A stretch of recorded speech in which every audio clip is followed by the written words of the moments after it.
Hello friends, शुरू करते हैं आज का वीडियो। और आज की वीडियो में हम करेंगे एनसीईआरटी क्लास 6 चैप्टर नंबर 11 का next basic topic, use of variables in common rules. ठीक है, सिंपल सा है, जल्दी से करेंगे।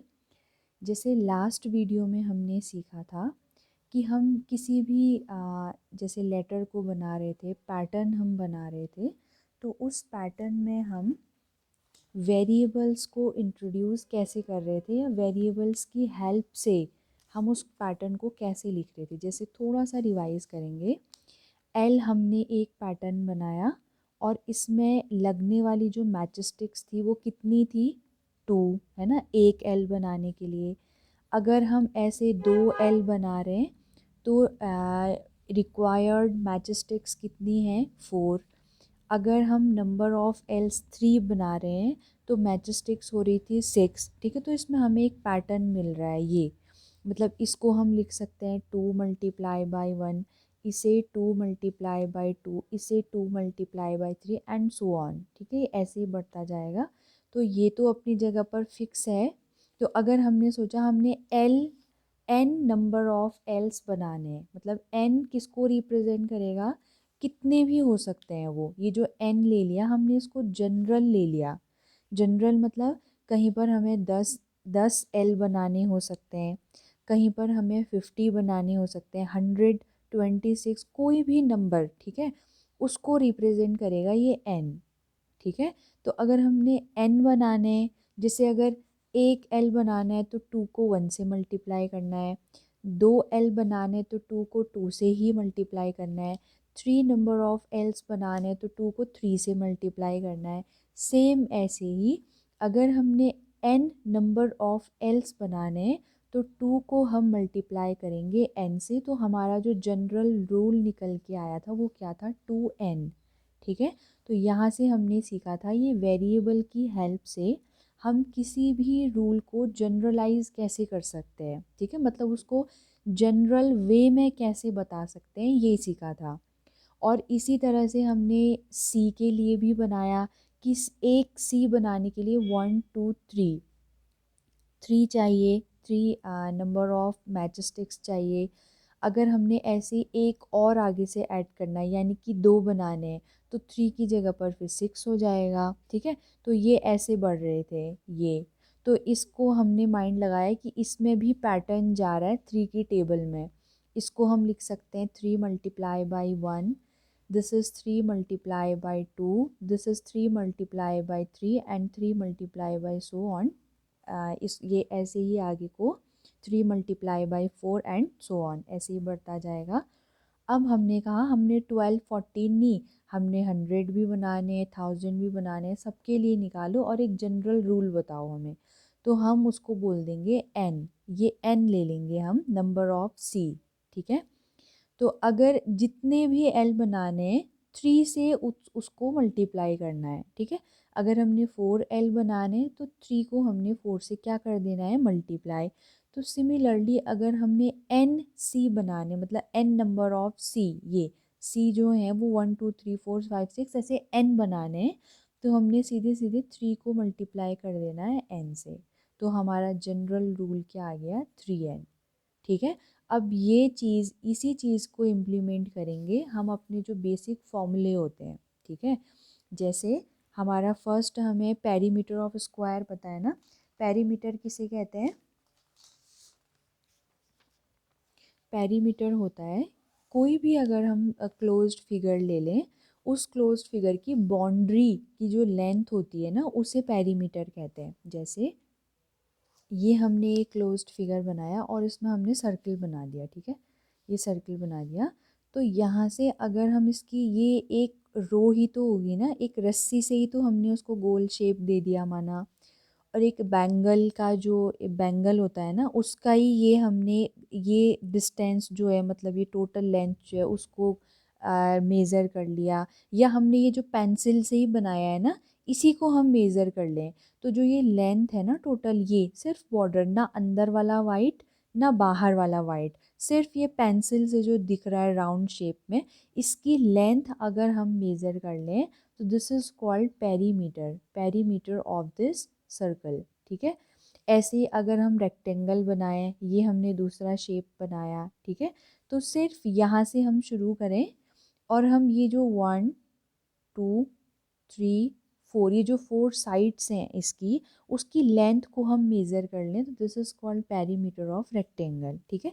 मतलब बाउंड्री का सम करना है, और ज़रूरी नहीं है कि हमें ऐसे मतलब बिल्कुल अच्छे से शेप मिले, कुछ भी जैसे मिल गया हमें इस तरीके का ही कुछ मिल गया ये, और इसी का हमसे बोला कि इसी का पेरीमीटर निकालो, तो किसी भी एक जगह से स्टार्ट करेंगे और ये जितने में हमें ये दिख रहा है, ये लेंथ दिख रही है जो, इसको हम मेज़र कर लेंगे, तो ये कहलाएगा इस पर्टिकुलर शेप की पेरीमीटर, ठीक है।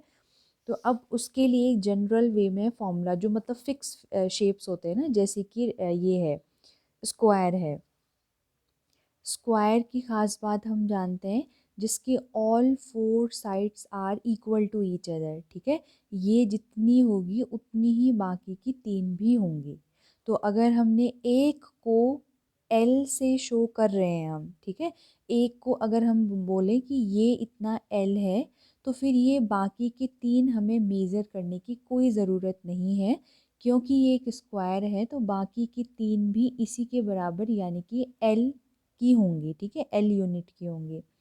तो अब हम जानते हैं the perimeter of square is equal to कितना होगा, पेरीमीटर कितना होगा, sum of all 4 sides, boundary का सम ही होता है ना, total length of boundary is called perimeter of that particular shape. तो यहाँ पर ये शेप किससे बना है, 4 लाइन सेगमेंट से बना है, तो इन लाइन सेगमेंट्स जो कि साइड हैं इस स्क्वायर की, उसको ऐड कर देंगे आपस में, sum of lengths of the sides of the square, ठीक है। तो या तो हम इसको ऐसे करें L plus L plus L plus L, ठीक है, 4 बार अगर हम ऐसे भी कर लेंगे इसको, L plus L plus L plus L, तो बताया था कि एल के आगे कुछ अभी लिखा नहीं है नंबर में, तो वो 1 होता है, ठीक है, 1 एल है, इसको जनरली एल ही लिखा जाता है, 1 नहीं लिखते आगे से।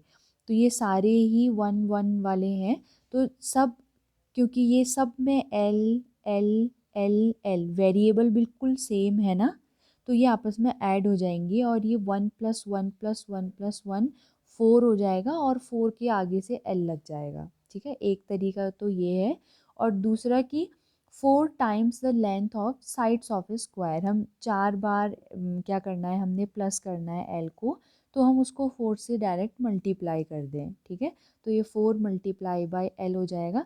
तो हमने एक जनरल फॉर्मूला बता दिया, जनरल, ये एल क्या है यहाँ पर, ये एल है साइड ऑफ दिस स्क्वायर, ये स्क्वायर की साइड है।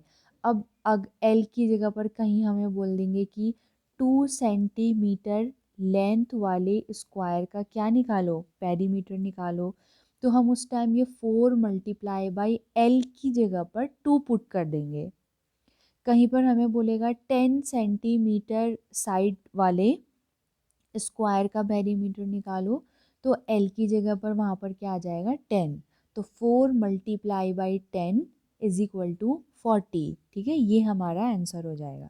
समझ आ गया, मतलब ये एक जनरल रूल है कि हम इसको 4 मल्टीप्लाई बाई साइड, हाँ एक चीज़ और देखने वाली है, ये जो कि इससे पहले वाला चैप्टर मेंसुरेशन है हमारा, इसमें आप जितने भी ये देखेंगे ना जो फॉर्मूले हैं हमारे, वो सारे के सारे फॉर्मूले हमें जनरल वे में नहीं लिखे हैं। Perimeter of rectangle is equal to 2 multiply by पूरा लेंथ प्लस ब्रेथ पूरा लिखा है, ठीक है, लेंथ प्लस ब्रेथ। ऐसे ही अगर हम आए यहाँ पर, ये इसमें हम देखेंगे perimeter of square is equal to 4 multiply by length of a side, ठीक है, एक साइड की लेंथ, मतलब इसकी जगह में हमें एल ये सब अभी नहीं बताया, क्यों, क्योंकि इसमें हमने एल्जेब्रा को नहीं पढ़ा था, मतलब किसी वेरिएबल को इंट्रोड्यूस नहीं किया था, इसलिए यहाँ पर हमें इस तरीके से दिखाया है, ठीक है। तो हम ये भी बता सकते हैं perimeter of a square is equal to 4 multiply by length of a side, क्योंकि अब हम एल्जेब्रा पढ़ चुके हैं, तो उस एल्जेब्रा का क्यों ना हम यहाँ पर यूज़ करें, ठीक है, तो उस एल्जेब्रा को हम यहाँ पर इम्प्लीमेंट करेंगे। तो लेंथ ऑफ अ साइड को हमने एक सिंबल दे दिया एल, ठीक है। तो हम अब इतना बड़ा ना बोल करके 4L बोलेंगे तो भी वो सही है। Perimeter of square is equal to 4L। ठीक है। तो ये था अंतर अलजेब्रा को सीखने से। अब हम उसको और ज़्यादा मतलब एक न्यू तरीके से रिप्रेजेंट कर सकते हैं वेरिएबल के फॉर्म में। समझ आ गया होगा। दूसरा जैसे ऐसे ही पेरीमीटर ऑफ अ रेक्टेंगल। अब रेक्टेंगल का पेरीमीटर क्या हो जाएगा, ये लेंथ है तो एल है, तो इतना भी एल ही होगा, क्योंकि रेक्टेंगल की क्या प्रॉपर्टी होती है, इसके opposite sides are equal in length. ये जो ऑपोजिट साइड्स होती हैं उसकी लंबाई जो होती है आपस में बराबर होती है। ऐसे ही जैसे डी सी जो है ए बी के बराबर होगा, यानी कि ये भी एल, और बी सी जो है वो ए डी के बराबर होगा, यानी कि बी। ठीक है, ये दोनों बी बी एल एल। तो इनको अगर हम ऐड करते हैं, ठीक है, इनको हम ऐड करते हैं तो कितना आ जाएगा। ए से शुरू करते हैं, ए से बी तक की लेंथ है एल, ठीक है, प्लस बी से सी तक की लेंथ है बी, प्लस फिर से एल, प्लस फिर से बी। इतना आया पेरीमीटर, ये हो गया टोटल लेंथ हो गई बाउंड्री की। अब एल और बी तो आपस में ऐड हो नहीं सकते, वेरिएबल अलग अलग हो गए। ये एल इस एल के साथ हो सकता है और ये बी इस बी के साथ हो सकता है। ठीक है, तो 1L प्लस 1L कितना हो जाएगा 2L, plus 1B plus 1B कितना हो जाएगा 2B। ठीक है, तो और फिर हम आगे बढ़े तो ये 2 और 2 दोनों में ही कॉमन है, तो इसको हम बाहर लिख देंगे। ब्रैकेट लगाया हमने, टू, ये 2 बाहर आ गया तो इस 2 की जगह पर बचा 1 multiply by L that is L, plus 1 multiply by B that is B. तो ये हमारा एक जनरल वे में क्या आ गया, 2, जिसको हमने पहले जब हम मेंस्ट्रुएशन पढ़ रहे थे तो इसको हमने किससे शो किया था, 2 मल्टीप्लाई बाई पूरा लिखा था लेंथ प्लस ब्रेथ।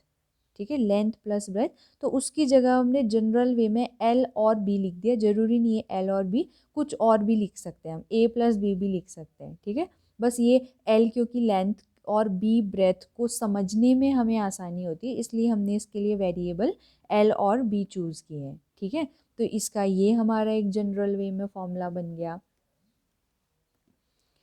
अब देखते हैं नेक्स्ट, रूल्स फॉर अरिथमेटिक। ठीक है, अरिथमेटिक के लिए क्या है, जैसे हमने पढ़ा था स्टार्टिंग, जो हमारा पहला चैप्टर था होल नंबर्स, उसमें हमने कम्यूटेटिव प्रॉपर्टी पढ़ी थी, commutativity of addition of two number. क्या होती है कम्यूटेटिव प्रॉपर्टी, ये फिगर बहुत अच्छे से इसको इलिस्ट्रेट कर पाएगा। पहले 4 किया है, उसके साथ प्लस करना है 3 को। ठीक है, 4 के साथ प्लस करना है 3 को। सेकेंड टाइम में ये 3 पहले आ जाएगा, मतलब इस बिल्कुल ऐसे कर दिया, 3 वाला पहले यहाँ, मतलब ये जो लेफ्ट में था वो राइट में चला गया, जो राइट का था वो लेफ्ट में आ गया। ठीक है, और 3 प्लस 4 करेंगे, आंसर तो दोनों का ही सेम आएगा, इसमें भी 7 ही मिलना है, इसमें भी 7 ही मिलना है। ठीक है, तो हम क्या करते थे, 4 प्लस 3 इज इक्वल टू 7, और 3 plus 4 is also is equal to 7। तो हम कहते थे ये प्रॉपर्टी है commutative property of whole numbers, इसको हम बोलते थे whole numbers are commutative under addition. ठीक है, याद आ गया होगा। तो इसको अब हम, हाँ एक इम्पॉर्टेंट है कि कम्यूटिंग मीन्स इंटरचेंजिंग। ठीक है, कम्यूटिंग जो होता है उसका मतलब होता है इंटरचेंजिंग, इसीलिए हमने यहाँ पर इंटरचेंज किया है। तो लेकिन हमारा मेन मकसद है यहाँ पर कि अभी इसको एक वेरिएबल के फॉर्म में जनरल वे में बता देना। जनरल वे में हम ये 4 और 3 पर्टिकुलर ये ना लें, इतना तो हमें पता है कि 4 और 3 की जगह पर कोई और दूसरे होल नंबर्स भी आ सकते हैं, होल नंबर की फैमिली के कोई भी 2 मेंबर्स को हम ले करके इसको समझा सकते हैं। ठीक है, लेकिन अगर हम नंबर ना लें, हम इनको वेरिएबल्स के थ्रू समझाना चाहें, तो हम बोलेंगे ए और बी 2 होल नंबर्स को रिप्रेजेंट कर रहे हैं। ठीक है, अलग अलग है, ये एक वेरिएबल ए है, ये दूसरा होगा कोई वेरिएबल बी। ठीक है, इन दोनों की वैल्यू सेम नहीं होगी, इसीलिए इन दोनों को 2 अलग अलग वेरिएबल्स की हेल्प से दिखाया है। ठीक है, तो ए की वैल्यू भी कुछ कोई होल नंबर हो सकता है, बी की वैल्यू कोई अनदर होल नंबर हो सकता है, तो हम जनरल वे में उसको क्या बोलेंगे, A plus B is equal to B plus A होता है। ये होती है कम्यूटेटिविटी ऑफ होल नंबर्स, जहाँ पर ये ए और बी किसको रिप्रेजेंट कर रहे हैं, किन्हीं भी दो डिफरेंट होल नंबर्स को। ठीक है, समझ आ गया होगा। सिमिलर वे में commutativity of multiplication of two numbers, जैसे ये एडिशन में किया है, सेम अगर हम मल्टीप्लिकेशन में बताना चाहें इसको, तो यहाँ पर भी हम सिंपल वेरिएबल का यूज़ करके क्या कर सकते हैं, ए और बी दो हमने क्या ले लिए, दो होल नंबर्स ले लिए, और अगर हम a मल्टीप्लाई बाई बी करें और b मल्टीप्लाई बाई a करें तो वो सेम आता है। तो इस प्रॉपर्टी को अब हम इन वेरिएबल्स की हेल्प से क्या कर सकते हैं, दिखा सकते हैं। ठीक है, तो ऐसे ही ये डिस्ट्रीब्यूटिव प्रॉपर्टी भी है कि पहले हमें ऐसे समझाना पड़ता था ये नंबर ले करके, अब हमें ऐसे नंबर ले करके 3-4 एग्जाम्पल से नहीं समझाना पड़ेगा, डायरेक्ट ये समझाएंगे ये। और अब आप देखिए जब 7th क्लास में जाएंगे तो आपको अब जो ये कम्यूटेटिविटी, क्योंकि 7th क्लास में भी आएगा ये, ठीक है, ये सब 8-9 तक आता है, तो अब आपको वो नंबर के थ्रू नहीं समझाएगा, पहले ऐसे ये पहले इस तरीके से समझाया जाएगा, ए बी सी कोई भी तीन इंटीजर्स को रिप्रेजेंट कर रहे हैं, कोई भी तीन इंटीजर्स ले लेते हैं। ठीक है, तो वहाँ पर ये है कि इंटीजर्स की फैमिली के कोई भी तीन नंबर, ठीक है, उस पर बाद में आएंगे, अभी होल नंबर है तो होल नंबर की फैमिली के कोई भी तीन डिफरेंट नंबर्स हमने लेने हैं, और उनको हम a मल्टीप्लाई बी प्लस सी करेंगे, तो a पहले b के साथ मल्टीप्लाई होगा, a फिर c के साथ मल्टीप्लाई होगा, फिर क्या होगा, इस a b c के जगह पर हमें कुछ नंबर दे देंगे, माना a बराबर 10 है, b बराबर 20 है, c बराबर 30 है, तो फिर इसको निकालो, प्रूव करो। ठीक है, ऐसे करा जाता है, ये है मतलब ये जनरलाइज कर दिया उन्होंने सारे नंबर्स के लिए सिर्फ एक फॉर्मूला। ठीक है ना, अब इतना तो हमें सिखाया, अब हमसे बोल रहा है इनके लिए अब आप लोग जनरलाइज कीजिए। ठीक है, ये जो 11.2 में जितने भी ये फॉर्मूले बन रहे हैं इनके लिए अब हमें एक जनरल फॉर्मूला निकालना है। ठीक है, the side of a equilateral triangle is shown by L. Equilateral triangle है तो इसको एक बार बना लेते हैं, इसको यही करेंगे, बुक में ही सॉल्व करेंगे। The side of an equilateral triangle, ये बना दिया एक इक्विलेटरल ट्राइंगल जिसकी साइड हमें दी है क्या है, एल जी। ठीक है, अब इक्विलेटरल ट्राइंगल है तो पता तो होगा ना, इक्विलेटरल ट्राइंगल मतलब ऐसा ट्राइंगल जिसकी जो तीनों साइड्स होती हैं वो आपस में इक्वल होती हैं। ठीक है, इसको लिख लेते हैं, ट्राइंगल ऑफ इक्वल साइड्स। ठीक है, ये होता है इक्विलेटरल ट्राइंगल। एल है, एक्सप्रेस द पेरीमीटर। ठीक है, अब इसके पेरीमीटर को हमने एल की फॉर्म से दिखाना है। ठीक है, तो इसका पेरीमीटर क्या हो जाएगा, सम ऑफ ऑल थ्री साइड्स ना, तो सम ऑफ ऑल थ्री साइड्स कितना हो जाएगा, ये एल प्लस यहाँ से यहाँ तक फिर से एल प्लस यहाँ से यहाँ तक फिर से एल। ठीक है, तो ये 1L plus 1L plus 1L that is 3L। ठीक है, तो इसका आंसर हो गया 3L। तो मतलब अगर हमसे इक्विलेटरल ट्रायंगल का पेरीमीटर पूछेंगे तो हम डायरेक्ट बोलेंगे 3L, जहाँ पर L क्या है, साइड ऑफ ट्रायंगल। इसको वैसे लिखना चाहिए कि where L is equal to side of equilateral triangle. ठीक है, नेक्स्ट में आते हैं, the side of regular hexagon.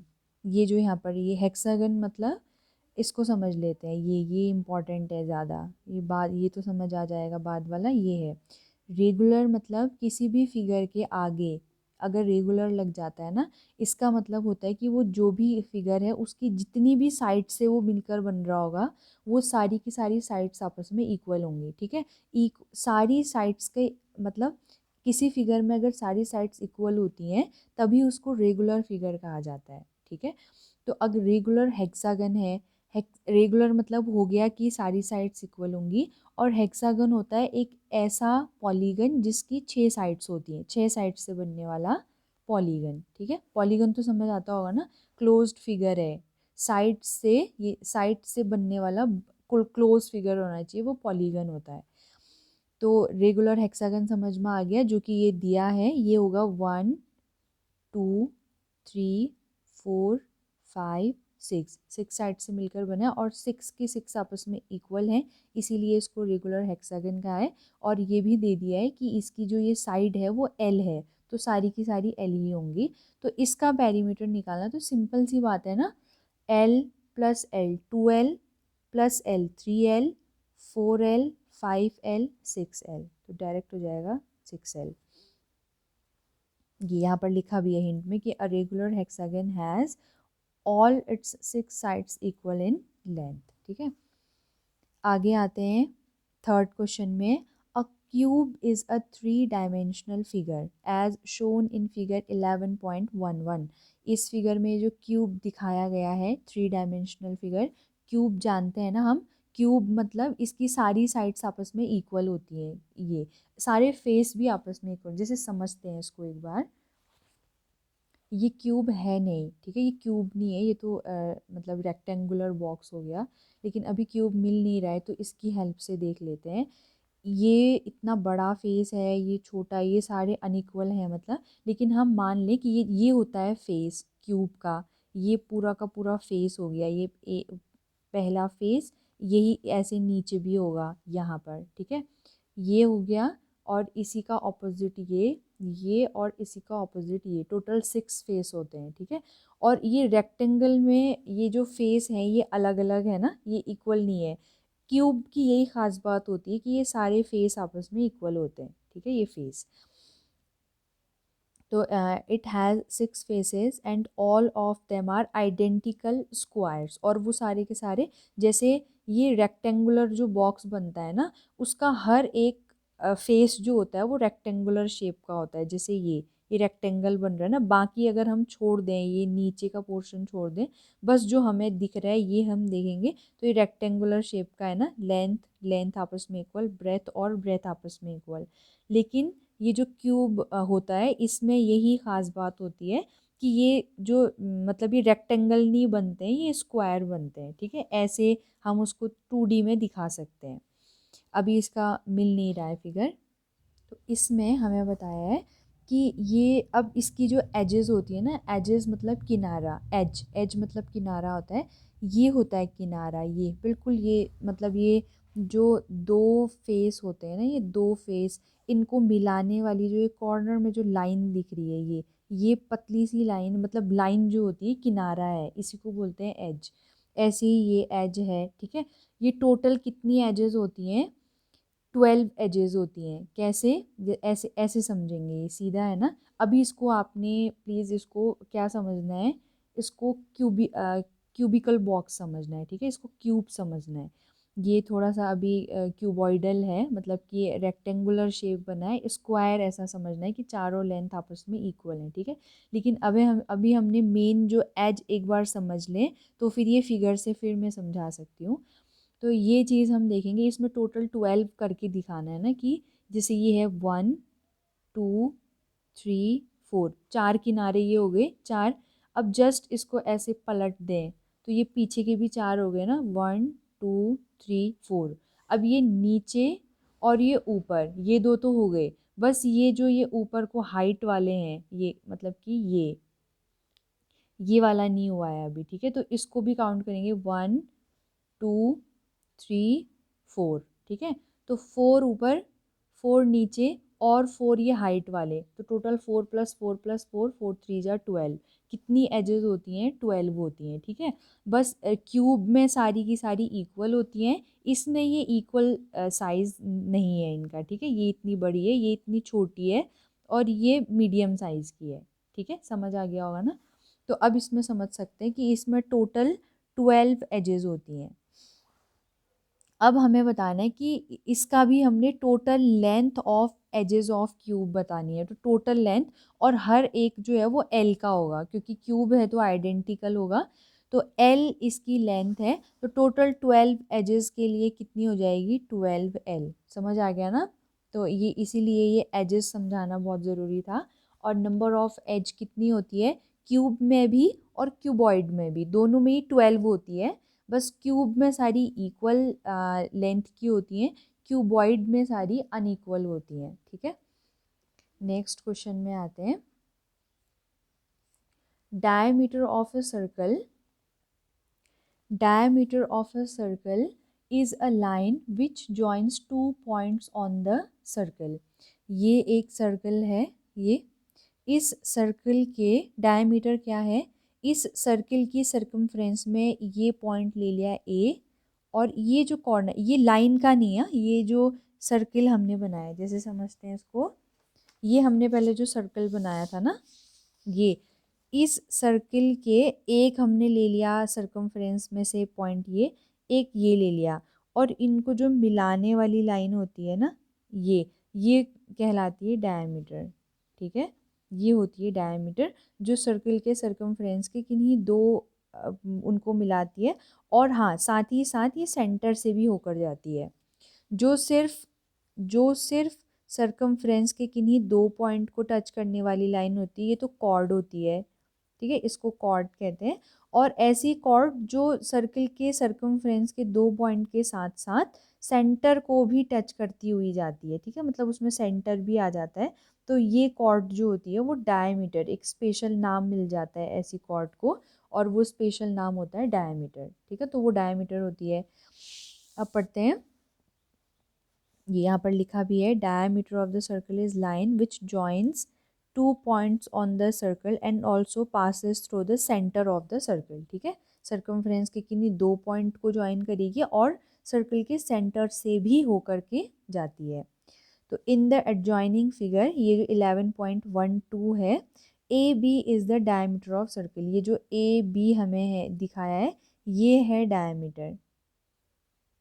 ठीक है, ये डायमीटर दिया है। अब नेक्स्ट है सी, जो है वो सेंटर है, ये सेंटर से होकर जा रही है। Express the diameter of the circle D in terms of its radius. अब रेडियस हमें पता होगा ना, रेडियस क्या होता है, डायमीटर का जस्ट आधा। ये रेडियस क्या होता है, जैसे ये सर्कल हमने बनाया, तो सरकमफ्रेंस के किसी भी एक पॉइंट और सेंटर को मिलाने वाली लाइन आर होती है, और ये सरकमफ्रेंस का किन्हीं भी दो पॉइंट और सर्कल से होकर के जाने वाली जो लाइन होती है वो डायमीटर होती है। ठीक है, तो ये रेडियस जो होता है वो डायमीटर का जस्ट आधा होता है, क्योंकि ये ट्वाइस दिख रहा होगा ना, ये सर्कल के सेंटर से जितना ऊपर है उतना ही यहाँ भी है। ठीक है, तो ये दो जब मिलते हैं, यानी कि रेडियस, ये भी सर्कल, जैसे देखें ये है, ये भी कितना है आर, एक बार हमने रेडियस ऐसे लिया, हमने सोचा नहीं दूसरी बार हमें ये वाला चाहिए, कुछ काम पड़ा, और हमने सोचा सेंटर से इधर को मार्क करो, ये तो होगा, तो ये भी आर ही, क्योंकि रेडियस तो बिल्कुल सेम एक सर्कल का किसी भी पॉइंट से हम निकाल लें, वो आर तो सब जगह पर क्या रहता है, सेम रहता है। ठीक है, तो इतना भी आर प्लस आर, और ये इसने क्या बना दिया, क्या बन जाएगा, डायमीटर। तो इसको हम कैसे लिख सकते हैं, diameter is equal to, diameter निकालना है तो इतने आर में, इस आर में और एक आर प्लस कर दो, आर प्लस आर। ठीक है, तो डायमीटर इज इक्वल टू कितना हो जाएगा, 2r। तो ये डायमीटर का फॉर्मूला, इसमें आप बाद में आप बहुत सारे क्वेश्चन बनाएंगे कि रेडियस बराबर 10 दे दिया, डायमीटर बराबर निकालो।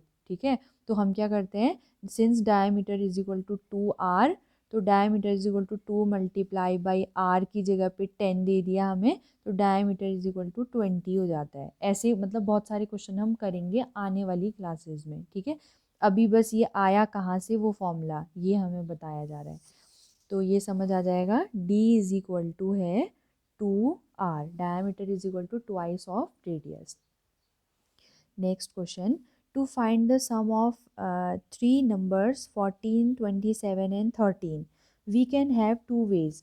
अगर हमें इन 3 नंबर्स को आपस में ऐड करना है तो हमारे पास दो तरीके हैं करने के। पहला तरीका कौन सा है, we may first add 14 and 27, पहले हम ये 14 और 27 को ऐड करें टू गेट 41, हमें 41 मिलेगा, और फिर उसमें इस 41 में हम जो थर्ड नंबर है 13 को ऐड कर दें, क्या निकालने के लिए, 54। और या दूसरी मेथड कौन सी है, वी में ऐड 27 एंड 13, हम पहले लास्ट के दो नंबर्स को ऐड करें, उसमें हम ये पहला नंबर ऐड कर लें 14, आंसर इसी से भी उतना ही आना है 54। ठीक है, तो अब ये चीज़ याद आ रही होगी ना, इसको क्या कहते हैं, होल नंबर्स की एसोसिएटिव प्रॉपर्टी, ब्रैकेट शिफ्ट हो जाता था ना, पहले स्टार्टिंग के 2 के साथ ब्रैकेट था, शिफ्ट होके वो लास्ट के 2 में चला गया है। और भले ही हम पहले इन दोनों को सॉल्व करके इसको ऐड करें, चाहे हम बाद के 2 को ऐड करके फिर उसमें पहला वाला ऐड करें, आंसर हमारा सेम रहता था। तो इसको हम कहते थे whole numbers are associative under addition. ठीक है, सेम मल्टीप्लिकेशन के लिए भी लगता है ये। अभी हमें एडिशन का दिया तो याद आ गया होगा उसको देख के। This can be done for any 3 numbers, किन्हीं भी 3 नंबर्स के लिए किया जा सकता है। अभी हमने इन तीनों को लिया है, पर्टिकुलर 3 नंबर्स लिए, लेकिन ज़रूरी नहीं है कि इन्हीं तीनों को लें, अदर नंबर कुछ भी लें, सबके लिए ये काम करेगा। ठीक है, किन्हीं भी होल नंबर्स के लिए।